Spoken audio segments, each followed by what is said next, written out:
If you've ever wondered why Fallout's world feels like it was one bad headline away from collapsing even before the bombs, I have good news. It was. Pre-war America in Fallout is not just retro future, but with lasers. It is a country where corporations were so embedded into government, military, medicine, food, and basic survival that the line between business decision and crime against humanity basically stopped existing. The funniest part is that these scandals are not hidden in some obscure lore basement. You trip over them. You read one terminal. You pick up one memo. Suddenly you realize the apocalypse did not start with nukes. The nukes were just the closing argument, much like accidentally vaporizing a reporter and trying to clean it up like it was spilled coffee. Arkjet Systems. Mars shot failure. Arkjet Systems is one of those companies that looks cool at first glance. Aerospace, contracting, communications, propulsion, big projects, big government contracts. The kind of company that can point at the sky and say, we built that. But by February 2075, Arkjet was financially struggling, and their CEO Thomas Reinhardt decides that the solution is not stabilize, downsize, survive. The solution is bet the entire company on the biggest possible contract. He starts building the propulsion system for the United States Space Administration Mars Shot project before Arkjet has even secured the contract. He gambles first and asks permission later. That is the first scandal right there. Not because ambition is evil, but because this is how companies turn engineering into a hostage situation. Once you have sunk time and money into a project, the government becomes the villain if they do not fund you, and you become the hero for trying. That is the trick, and it works. In August 2075, Reinhardt convinces the U.S. Space Administration to award Arkjet the contract, promising completion by July 2077, a full year before the planned launch. He hires Dr. Rory McClellan to lead the project, and then the reality hits. In March 2076, the booster is a few hundred tons over the weight guideline set by the agency, setting the project back. Then the Mars Shot project goes public in July 2076, and the public relations campaign begins, and Arkjet is forced into the most predictable corporate behavior imaginable. Reinhardt lies to the press about the booster's progress. This is the scandal Fallout does best. Not a comic book supervillain, just a man who has tied his company's survival to a deadline and now has to feed the public something other than the truth. Now comes the part that makes me laugh in the darkest possible way. An R&D scientist proposes switching from uranium to deuterium, claiming a better burn-to-thrust ratio. Dr. McClellan likes the proposal, and the company refuses because it would take 3 extra months and cost millions. That right there is the whole Fallout pre-war economy in one moment. We could make it better, but the spreadsheet says no. The spreadsheet is always the final boss. The next beat is where Arkjet stops being corporate lies and becomes criminal cover-up. In February 2077, Arkjet was preparing a photo opportunity for the booster engine. A photographer makes it pass security during a test fire. The test fire vaporizes the reporter, and the means of how it happened is rather telling about what happens next. Reinhardt has the death covered up because he fears the U.S. Space Administration will cancel the contract, and Arkjet will go bankrupt. An Arkjet corporate memo adds that Reinhardt has his head of security, Sam Brent, take care of the remains, and the incident is quickly covered up because no one actually saw the accident. That is one of the coldest lines in Fallout lore because it is so casual. Take care of the remains. Like this is a routine. Like the company has done this before,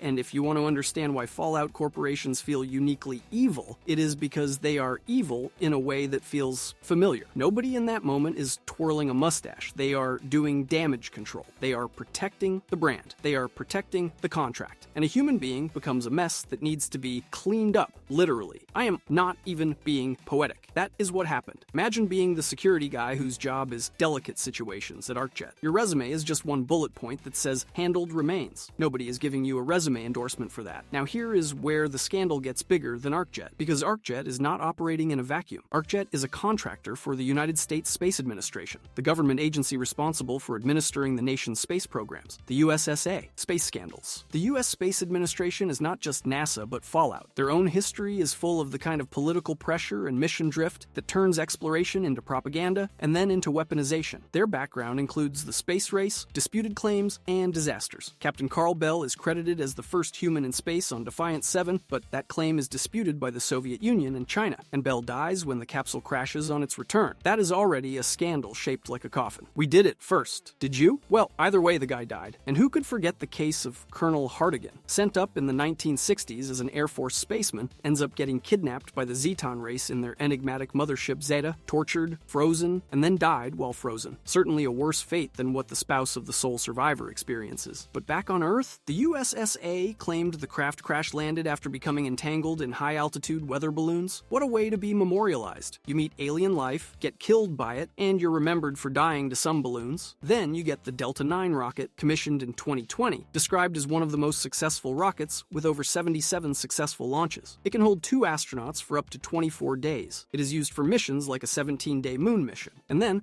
after being the last manned rockets to the moon, it is converted for military use by removing the crew and instrument sections so it can carry a nuclear warhead. If you want one sentence that sums up Fallout's America, it is, we built a ship to go to the moon and then turned it into a bomb. That is not even metaphor. That is the literal arc. But that's not all, because the Mars Shot project is where the US Space Administration and Arkjet fuse into one shared scandal. In the 2070s, the US Space Administration plans the Mars Shot project, aiming for a manned mission to Mars by July 2078. They contract Arkjet to produce the XMB booster engine and the deep range transmitter. In early 2076, they had weight problems with the engine. By September 2077, rising political tensions made the agency nervous, and they estimated the project may be delayed for a year or more. So imagine the situation. You have a national space project being sold to the public as a symbol of American greatness, and behind the scenes it is being throttled by war nerves, international unrest, and a contractor who is willing to erase a dead reporter to keep the contract alive. That is not space exploration. That is a PR machine strapped to a rocket, and the US Space Administration does not stop there. Their known projects include Deep Sleep, which launches in 2070 and aims to test the viability of hibernation pods in outer space. That sounds innocent until you notice how Fallout always pairs innocent framing with questionable partners. A government contract with Arctos Pharma is accepted to develop Project Z, a serum derivation of Formula K modified for zero-G efficiency in human subjects. If you are hearing serum derivation and human subjects, and you are not feeling a little sick, I am begging you to remember what franchise you are watching. The space agency is quietly drifting into biochemistry contracts with a pharmaceutical megacorp. This is how scandals become normal. Nobody wakes up and says, today I will become evil. They just keep taking the next contract. Fallout's US Space Administration is basically like, we have 3 goals. 1, go to the moon. 2, go to Mars. 3, if Mars does not work out, please enjoy our nuclear warhead delivery system. Now, the last thing I will say before we pivot is that Arkjet and the US Space Administration scandal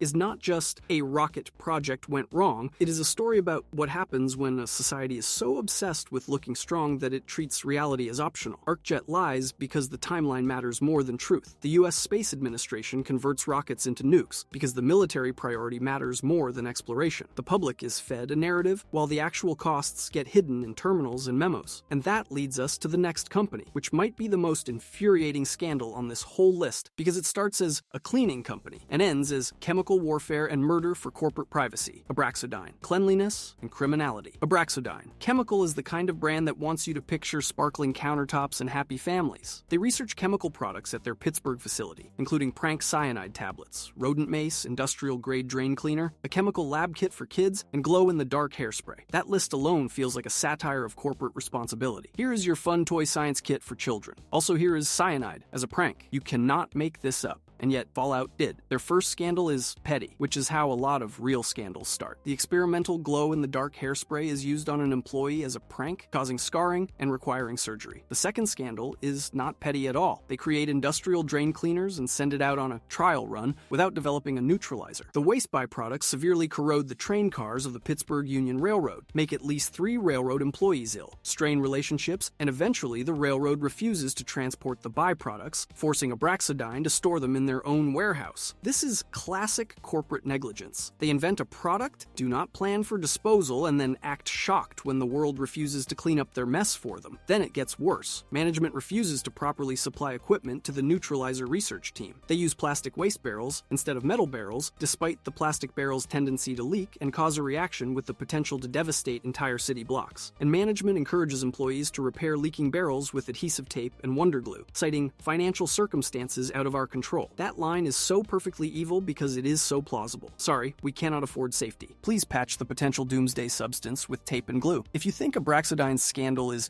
just waste disposal and workplace injury, that is the warm-up. The real scandal is Project Meadow Breeze, which is Abraxodyne taking its chemical research and partnering with the U.S. Armed Forces to produce military-grade weaponry for the Sino-American War while keeping it under wraps to maintain the company's family-friendly image. That is Fallout in a nutshell. You sell cleaning products to families and sell chemical weapons to the military, and you do it with the same corporate logo. Project Meadow Breeze begins when a contact in the US military approaches Abraxodyne at a trade expo and asks about Abraxodyne's incidents, which the employee rebuffs, worried the guy might be an undercover reporter. Then the contact reveals he is military and they are interested in the potential of Abraxodyne's product. Meanwhile, Abraxodyne's lab technicians have concerns about outdated broken equipment and request stronger respirators, and the company pushes forward anyway. It is the same pattern again. Pressure, opportunity. Ignore the safety people. Take the contract. The project becomes a weapon, a chemical warfare tool capable of decimating crops and ecosystems and even tearing through metal, with dangerous long-term effects on humans. This is not just a gun. This is industrial-scale environmental murder in a spray bottle. And if you are thinking, okay, but did anyone try to stop it? Yes, sort of. And that is where the scandal turns into a thriller. A marketing employee named Amrita starts keeping receipts of sensitive corporate information as leverage in case she is blamed for one of the company's errors. She digs deeper, finds references to Meadow Breeze, investigates, and collects evidence for months. The existence of the project gets leaked to a reporter, but the journalist is caught and dealt with before any negative press is published, protecting Abraxodyne's reputation. That is not a metaphor. That is not they got sued. That is, they stopped the story by stopping the person. Then Amrita realizes the company has extra copies of holotapes she created, meaning the board is onto her. Another employee tries to warn her to move on before they retaliate. And then the board chooses the most corporate solution possible. They discreetly hire a hitman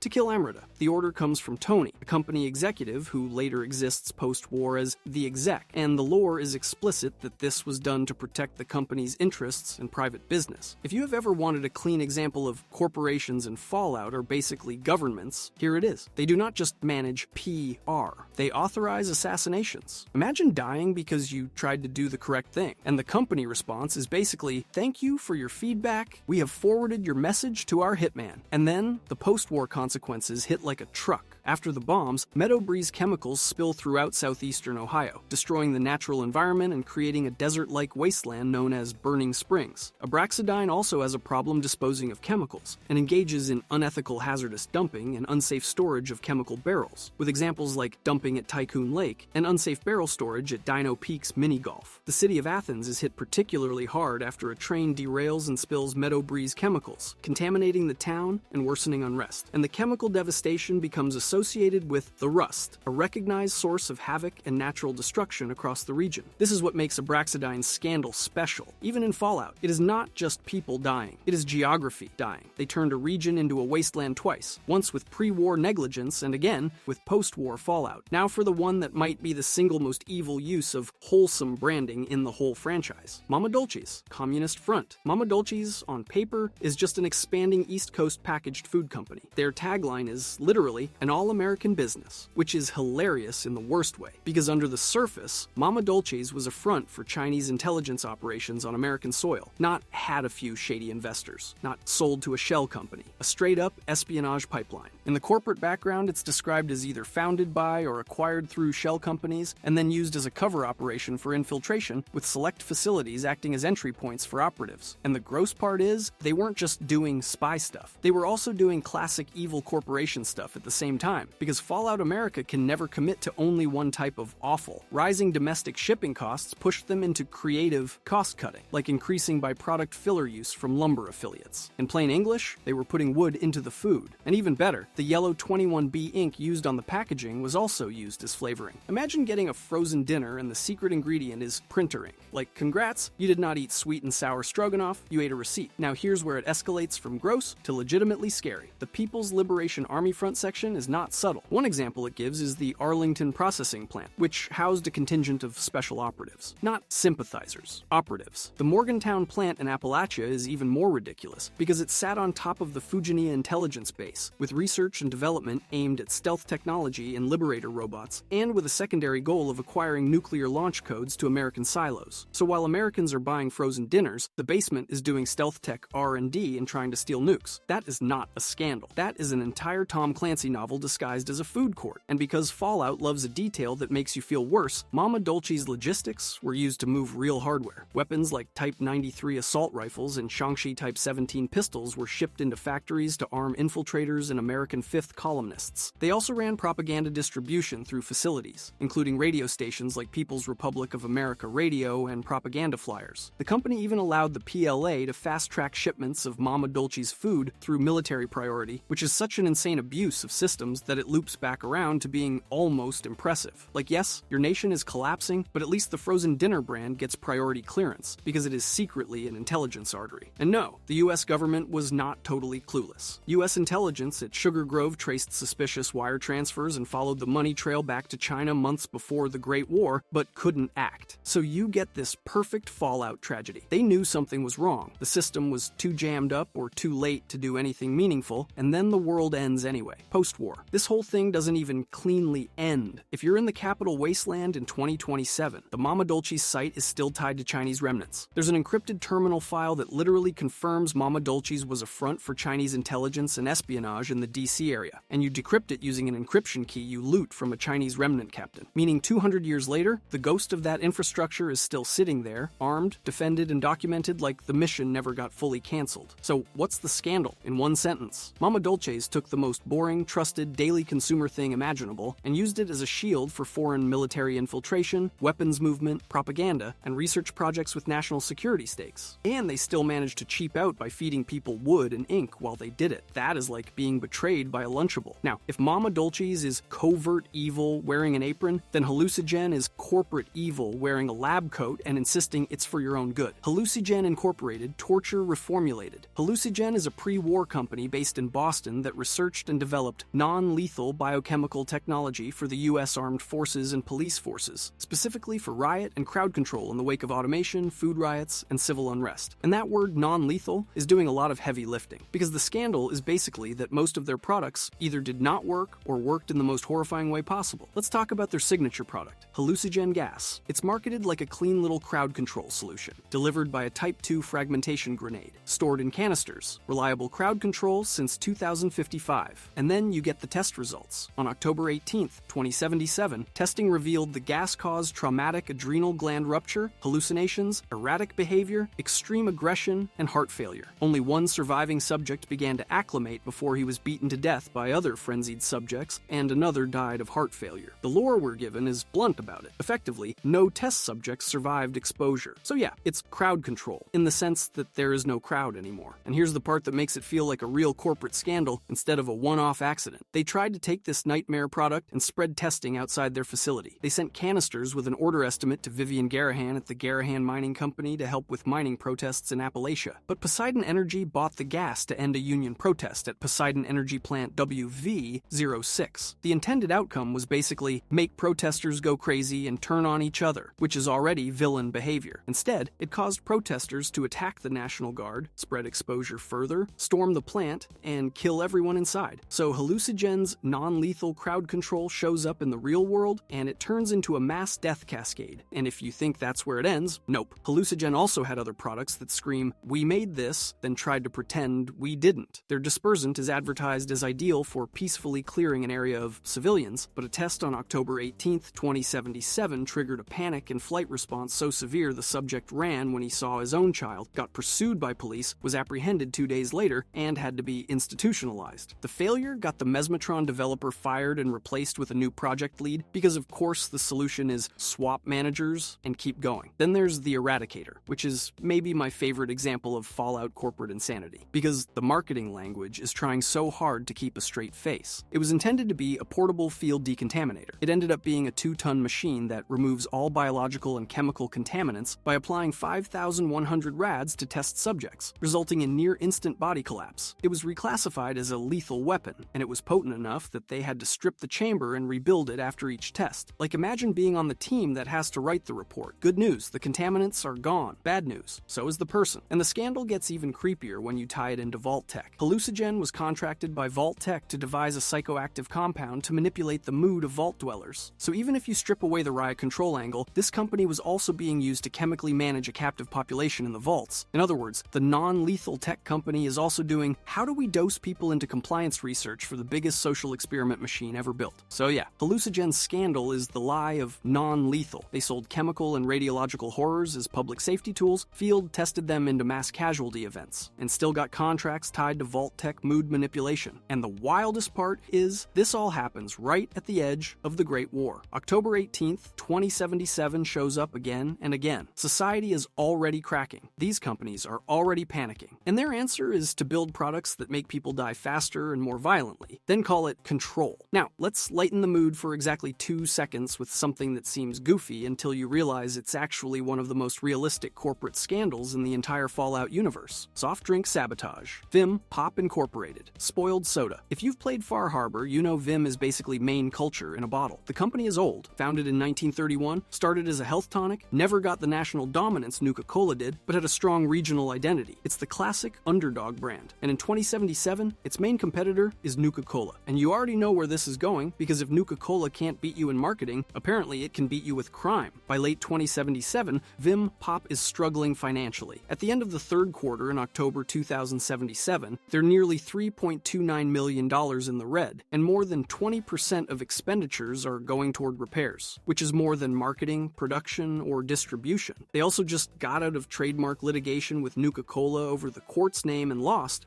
which cost them further revenue. Investors are losing faith and considering selling their stock to Nuka-Cola, effectively turning Vim into a subsidiary. It's corporate pressure from every angle. CEO Doyle Reed tries to fight back with aggressive campaigns. They run a Vim ambassador advertisement push with power-armored brand ambassadors traveling around handing out free bottles and doing outreach, which is such a Fallout detail because, of course, the soda company has power armor spokespeople. And then, immediately, the campaign gets hit with crime. One suit gets stolen off the truck. An ambassador gets randomly assaulted in a bar. Delivery trucks get stolen and shot up. Drivers get jumped. Machines get tampered with. Their head of distribution, Willis Rudd, starts saying, "This is coordinated, not bad luck." And management keeps telling him to downplay it. Here's the scandal reveal. Willis Rudd was right. Nuka-Cola hired Aubrey Copland to sabotage Vim. Pop Incorporated and pushed them into a buyout. It's laid out in phases like a business plan, because capitalism does not sleep, even when it's doing sabotage. Phase 1 is about disrupting local confidence, put out-of-order signs on vending machines, replace cases with tainted bottles, cover Vim ads with Nuka-Cola ads. Phase 2 escalates with thefts and assaults on workers to lower morale. Obvious enough to scare people, subtle enough to avoid a full investigation. Phase 3 is stealing the recipe for their newest soft drink, Captain's Blend, so Nuka-Cola can beat them to it. That is not competition. That is hostile takeover by street crime. And the nastiest part, the part that feels like a real corporate scandal you'd see in an actual documentary, is the inside job. Madison Young is working from inside the company, pointing out losses to investors and steering them toward Nuka-Cola. Willis Rudd even tries to organize a meeting to figure out how to defend themselves, but his push for hazard pay is denied, and he's told to keep things quiet. So Vim is getting hit from outside and inside,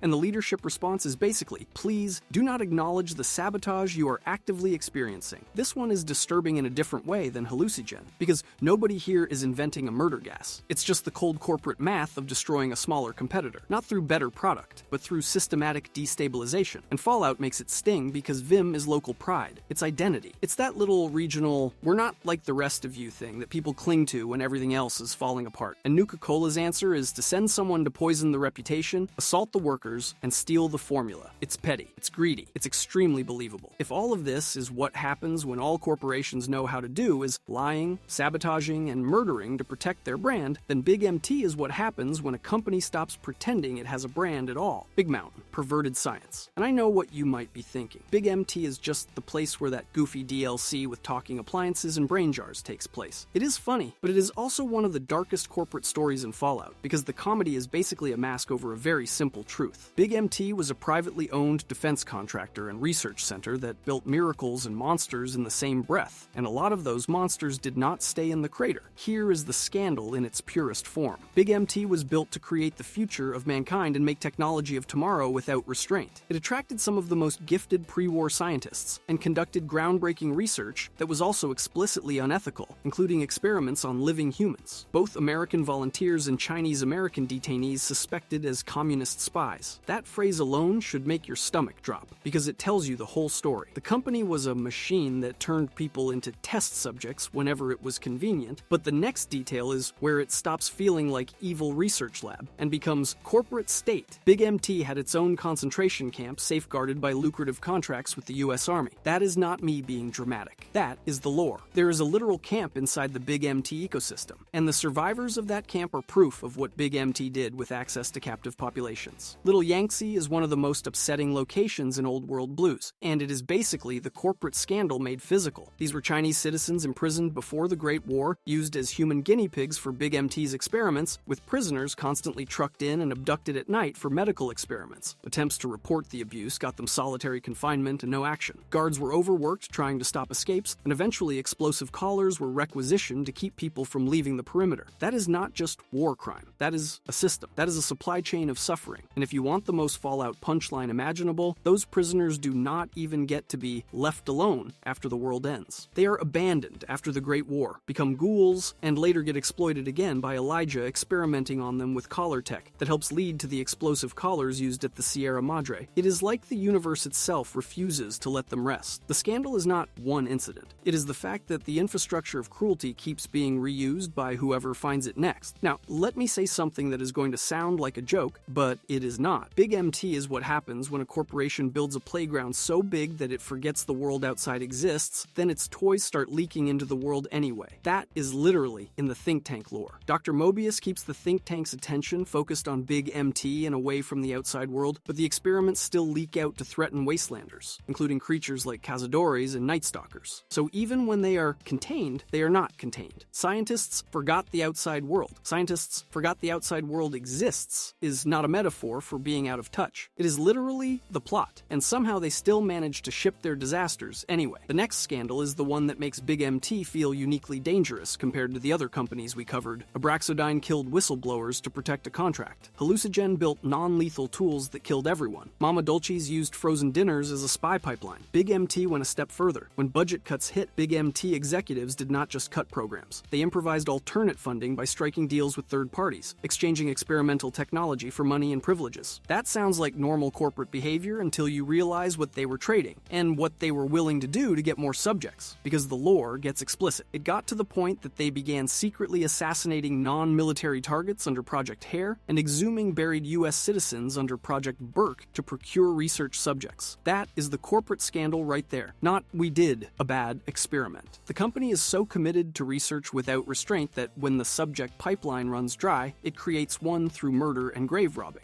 That is not science. That is predation with lab equipment. And this is where Big MT becomes the thematic final boss of the whole video. Big MT is all of the corporate, selfish, ethically devoid impulses of a corporation combined, but scaled up into an entire research civilization. When money was tight, they sold the future to the highest bidder. When ethics were inconvenient, they threw them out. When bodies were needed, they found bodies. Now we need to talk about the moment Big MT literally blew up its own name. Big MT was originally named for the mountain above the research center. Then a failed experiment by Dr. Klein in the Y0 Research Center vaporized the mountain, leaving behind a giant crater and exposing the facility. And the most disturbing part is not that it happened, it is how they reacted. The researchers were basically not fazed and continued pushing the boundaries of science. Imagine your company headquarters vaporizes the mountain it is under, and the response is, well, we have more land for testing now. That is what they did. They adapted the newly exposed land for more facilities, including things like a test town and an artillery battery for experimenting with live ordnance. This is why I call it a scandal, and not just crazy science. The defining feature is the absence of brakes. There is no stop. There is no this is too far. There is only continue. Now we have to talk about the people of Big MT, because the think tank is a corporate scandal in character form. Big MT was run by an executive team, the think tank, headed by Dr. Klein. Under their guidance, Big MT created incredible technologies and incredible horrors. This is the part where Fallout tries to make you laugh, because the think tank talks like cartoon scientists, but their output reads like a list of war crimes that learned how to walk. On the technology side, Big MT produces things like advanced stealth suits, holograms, hazmat suits, new alloys like Saturnite, cyberdogs, and more. On the horror side, it produces cazadores, night stalkers, mutagenic plants, toxins of unnatural lethality, and even ambulatory corpses, plus other creations that are basically, what if a lab accident became a regional predator? That split is why Big MT is so important to this topic. Their scandal is not one product. Their scandal is that their entire business model is break reality, then see what happens. And you, the player, are living in the consequences. Because Big MT's automated processes also create lobotomites out of people who approach the facility. Most lobotomites are former residents or wanderers collected by robotic drones and brought to the medical facility where the autodoc replaces major organs with electronic equivalents. The system is meant to keep Big MT secret, because only a brain inside a functioning human body can bypass the radar fence, but the autodoc's programming problem ends up destroying or lobotomizing brains, leaving mindlessly aggressive shells. So even the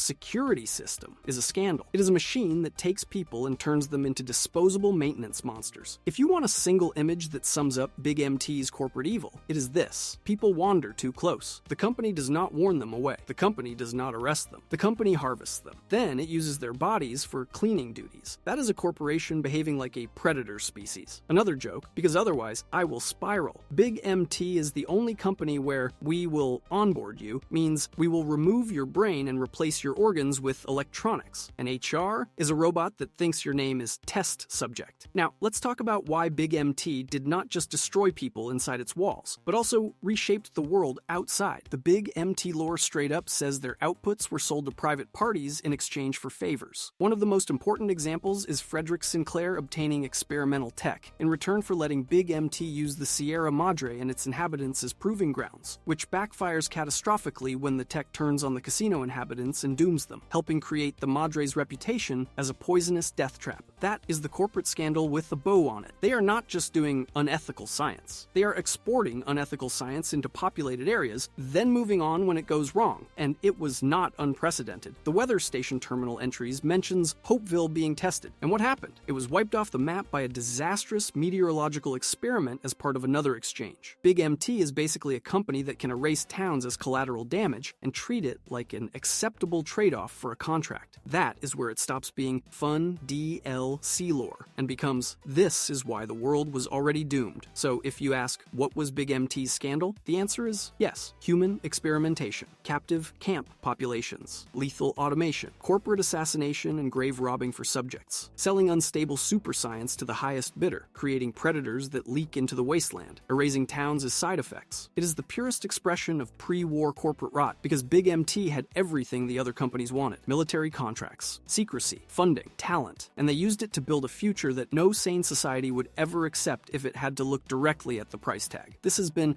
every Fallout Corporation scandal explained. If you would like to see Fallout 4's most disturbing unsolved mysteries, click the video on the screen.